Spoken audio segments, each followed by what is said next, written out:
Friends, welcome to my YouTube channel history Mantra. आज की इस वीडियो में हम सामंतवाद के अर्थ के बारे में जो है आपको बताएंगे। ये जो टॉपिक है मेडिवल सोसाइटीज़ का जो पेपर है उसके लिए बहुत ही इम्पोर्टेंट है और एग्ज़ाम में इसके बारे में जो है पूछा जाता है। तो आइए समय न गंवाते हुए हम लोग बात करते हैं सामंतवाद के बारे में। तो सामंतवाद शब्द की जो उत्पत्ति है वो लैटिन शब्द फियोडेलिस से हुई है और मध्यकालीन यूरोप में इस शब्द का प्रयोग विशुद्ध कानूनी अर्थ में किया जाता था। यह शब्द एक विशिष्ट प्रकार के संपत्ति अधिकार जिसे जागीर कहते हैं और इंग्लिश में जिसे फीफ कहा जाता है के लिए प्रयोग होता था, न कि किसी जटिल सामाजिक संगठन को व्यक्त करने के लिए इसका प्रयोग किया जाता था। सामंतवाद शब्द को लोकप्रियता 18वीं सदी के फ्रांसीसी दार्शनिकों, विशेषकर बुलेन वेले और मॉन्तेस्क्यू के कार्यों के माध्यम से मिलती है, जिन्होंने सामंतवाद शब्द का प्रयोग मध्य युग के दौरान संप्रभुता के विखंडन और छोटे-छोटे राजाओं तथा लॉर्ड्स के बीच सत्ता के विभाजन को व्यक्त करने के लिए किया है। कहने का अर्थ है कि जो बुलेन-विले हैं और मॉन्तेस्क्यू हैं, इन्होंने सामंतवाद शब्द का प्रयोग जो राजनीतिक सत्ता है या साम्राज्य है उसके विखंडन के संदर्भ में किया है। और यहाँ पे हम देखते हैं कि जो सत्ता थी उसे जो है सामंतों के बीच बांट दिया गया था। ये सब राजा के द्वारा किया गया था। फ्रांसीसी क्रांति के प्रगति के साथ सामंतवाद शब्द का प्रयोग धीरे-धीरे एंशियन रेजिम अर्थात प्राचीन व्यवस्था के विभिन्न अत्याचारों और कुरीतियों के सामान्य वर्णन के रूप में किया जाने लगा।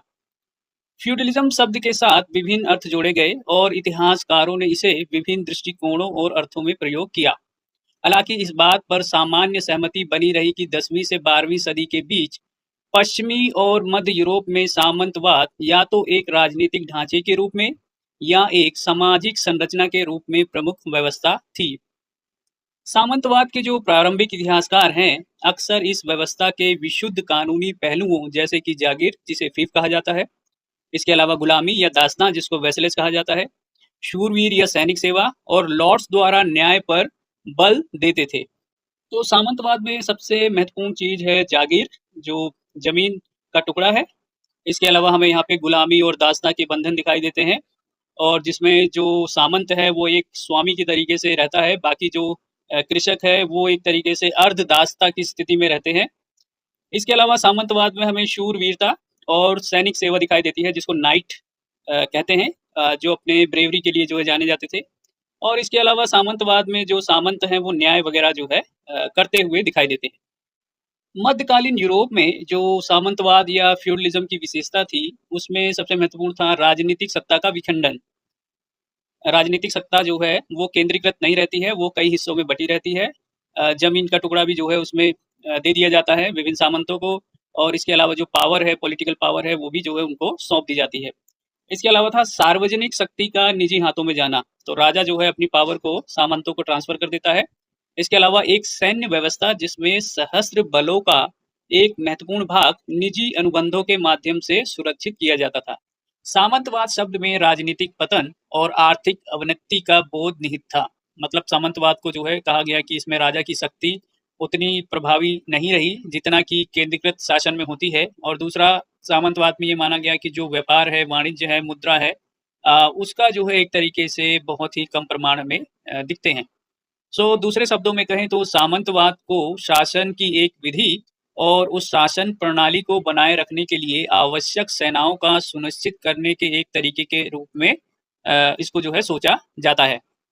आज के कई इतिहासकार मानते हैं कि फ्यूडलिज्म या सामंतवाद शब्द का प्रयोग केवल मध्यकालीन यूरोप में प्रशासनिक, सैन्य तथा धार्मिक अभिजात वर्ग के सदस्यों के बीच पारस्परिक सुरक्षा, निष्ठा और समर्थन के स्वैच्छिक और व्यक्तिगत बंधनों के लिए ही सीमित किया जाना चाहिए और बंधुआ या अनिच्छा से जुड़ी जमीन की जिम्मेदारियों को इससे अलग रखना चाहिए।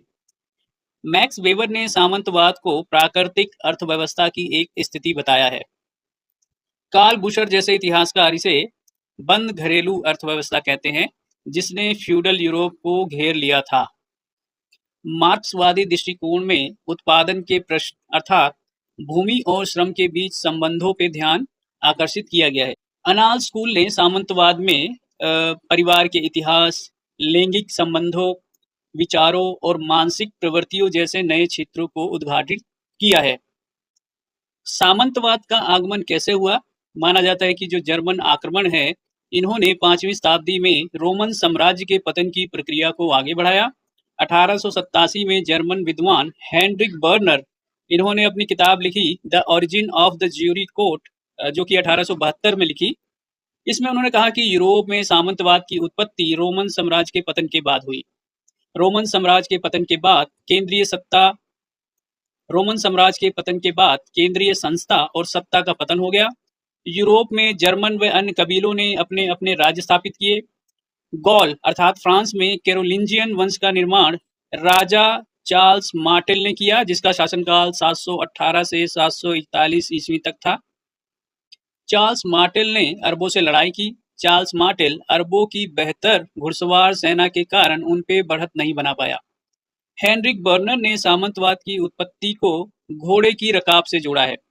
तो यहाँ पे जो अरबों का एक तरीके से रेफरेंस आया है, माना जाता है कि इस्लाम के उदय के बाद अरब जो है उन्होंने अपना बहुत सारा विस्तार किया और भूमध्य सागर के जो व्यापारिक क्षेत्र थे या केंद्र थे, उस पे उन्होंने जो है अपना अधिकार कर लिया, उसको अपने नियंत्रण में कर लिया और धीरे धीरे जो यूरोप का व्यापार था वो जो है अरबों के नियंत्रण में आ गया। और जब व्यापार अरबों के नियंत्रण में आ गया तो यूरोप, विशेषकर फ्रांस और अन्य शहरों में हम देखते हैं, पश्चिमी यूरोप में हम देखते हैं कि वहाँ पे जो है सामंतवाद की स्थिति जो है आती है। ये विचार जो है सामंतवाद की आर्थिक व्याख्या करता है और इस विचार को देने वाले जो इतिहासकार हैं उनका नाम है हेनरी पियरे। चार्ल्स मार्टेल ने अपनी सेना को बेहतर बनाने के लिए अभिजात वर्ग व चर्च से भूमि को अलगाना आरंभ किया। इससे सैनिक अधिकारियों को वेतन के बदले भूमि दी गई। इसके बदले वफादारी व सैनिक सेवा मांगी गई। इसी प्रक्रिया के कारण यूरोप में सामंतवादी संबंधों का विकास देखा गया। हालांकि 19वीं सदी के अंत तक अधिकांश पेशेवर इतिहासकारों ने बर्बर आक्रमणों को लेकर प्रचलित विनाशकारी दृष्टिकोण को त्याग दिया और प्राचीन विश्व से मध्ययुगीन सभ्यता में संक्रमण की जटिलताओं को समझने में बल दिया। फुस्तेल दे कुलांज ने सामंतवाद की रोमन उत्पत्ति का एक सिद्धांत विकसित किया, जिसमें उन्होंने मेंसी और विला की रोमन परंपराओं पे बल दिया और यह विचार उनके समय में ऐतिहासिक व्याख्याओं पर गहरा प्रभाव डालता रहा। तो फुस्तेज दे कुलांज कहते हैं कि जो सामंतवाद की उत्पत्ति है उसमें रोमन जो परंपराएं हैं उनका बहुत बड़ा योगदान रहा है। 20वीं सदी के प्रारंभिक दशकों में कई इतिहासकारों ने जर्मेनिक राज्यों और रोमन साम्राज्य के बीच निरंतरता के तत्वों पे बल देना आरंभ किया, जिनमें फ्रांसीसी इतिहासकार हेनरी सी, बेल्जियम इतिहासकार ऑटो सीक और ऑस्ट्रियाई इतिहासकार अल्फोंस डॉब्स विशेष रूप से महत्वपूर्ण है। डॉब्स ने तर्क दिया कि मध्यकालीन यूरोप में आक्रमणों द्वारा उत्पन्न अस्थायी विघटन को छोड़कर व्यापार अब भी रोमन सड़कों के माध्यम से संचालित होता रहा और ये व्यापार केवल विलासता की वस्तुओं का ही नहीं बल्कि दैनिक जीवन की आवश्यकताएं से भी जुड़ा था। डॉब्स कहते हैं कि नगरों का अस्तित्व बना रहा और अनगिनत स्थानीय बाजारों ने प्राकृतिक अर्थव्यवस्था की ओर वापसी के सिद्धांत को झूठा साबित कर दिया। तो माना जाता है कि सामंतवाद जो है उसमें व्यापार की जो मात्रा है वो गिर जाती है, व्यापार जो है उसमें नगण्य हो जाता है। लेकिन डॉब्स कहते हैं कि जो ये जर्मन आक्रमण हुए उससे जो है व्यापार पे प्रतिकूल असर नहीं पड़ा, व्यापार जो है चलता रहा और नगर जो है वो भी बने रहे। ऐसा जो है डॉब्स का आर्गुमेंट है। उनके अनुसार प्राचीनता और मध्य युग के बीच कोई सांस्कृतिक अलगाव नहीं था, मतलब रोमन और जर्मन के आने के कारण कोई जो है बदलाव नहीं आया, सांस्कृतिक बदलाव तो बिल्कुल नहीं आया। जर्मन लोग रोमन संस्कृति को नष्ट करने या मिटाने के शत्रु नहीं थे, इसके विपरीत उन्होंने इसे संरक्षित और विकसित किया, ऐसा डॉब्स का मानना है। फ्रांसीसी इतिहासकार फर्डिनेंड लॉट, जिन्होंने यह माना कि प्राचीनता के अंत का यूरोपीय सभ्यता पे विनाशकारी प्रभाव पड़ा, इन्होंने भी संक्रमण की गति को काफी धीमा माना और देखा कि रोमन और जर्मन संसारों के सतत संपर्क और क्रमिक सम्मिलन ने कई रोमन संस्थाओं को बर्बर राज्यों की संरचना में प्रवेश करने में सक्षम बनाया। तो फर्डिनेंड लॉट भी जो है जर्मन और रोमन जो परंपराएं हैं या जो भी एक तरीके से संस्थाएं थी उसमें ज़्यादा अंतर नहीं देखते हैं और ये कहते हैं कि दोनों जो है क्रमिक रूप से जो है एक तरीके से बढ़ रही थी। सामंतवाद की अवधारणा केवल लॉर्ड और वेसल, स्वामी और अधीनस्थ के संबंधों तक सीमित नहीं है। हमें आर्थिक क्षेत्र में तकनीक, व्यापार, मुद्रा आदि से जुड़े प्रश्नों को भी जो है देखना होगा। अंत में सामंतवाद एक ऐसी प्रणाली थी जहां सत्ता अत्यधिक विकेंद्रीकृत थी और वास्तविक शक्ति सामंतों के हाथों में थी, जिन्हें फ्यूडल लॉर्ड्स कहा जाता है। भले ही एक औपचारिक शासक को सार्वजनिक रूप से संप्रभु के रूप में स्वीकार किया जाता था। तो यहाँ पे हमने सामंतवाद का जो अर्थ है या उसकी उत्पत्ति है, उसको थोड़ा बहुत जानने का प्रयास किया है।